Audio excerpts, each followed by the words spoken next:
और गंगा जी बोले भगवान के चरणों से प्रकट हुए। गंगा जी भगवान के चरणों से प्रकट हुए। ब्रह्मा जी ने वामन भगवान के चरण को धो करके कमंडल में रख लिया तो गंगा का अवतरण हो। और सरयू जी बोले सरयू जी भगवान के आंखों से प्रकट हुए। ब्रह्मा की तपस्या को देखकर भगवान नारायण के हृदय में जब करुणा समुच्छलित हुई तो भगवान नारायण के नेत्रों से प्रेम के आंसू प्रकट हुए। ब्रह्मा जी ने देखा ये भगवान के नेत्र के जो आंसू हैं ये आंसू नहीं है, ये जल नहीं है। बोले तब बोले साक्षात ब्रह्मद्रव है। ब्रह्म ही परमात्मा ही द्रवीभूत होकर लिक्विड फॉर्म में प्रकट हो रहा है।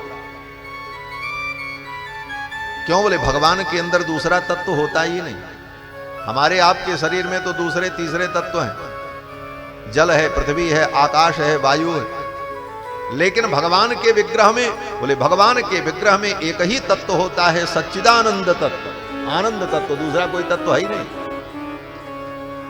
आनंदमयोभ्यासात, वो आनंदमय है। तो उनके आंखों से जो आंसू निकल रहा वो आंसू भी कोई जल नहीं है,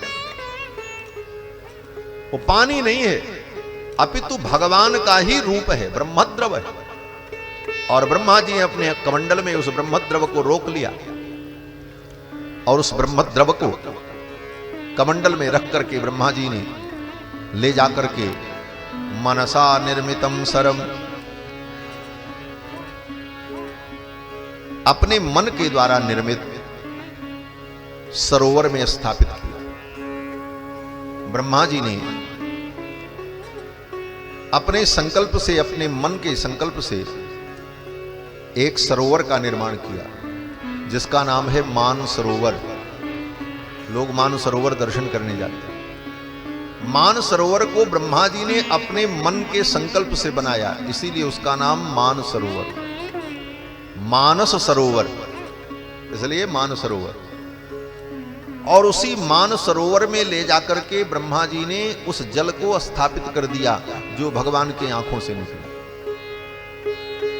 तो मान सरोवर में उस भगवान के आंसू को ले जाकर ब्रह्मा जी ने जब स्थापित कर दिया तो उस सरोवर से जो नदी प्रकट हुई, उस सरोवर से जो सरिता प्रकट हुई, उन्हीं का नाम सरयू पड़ा, वही सरयू।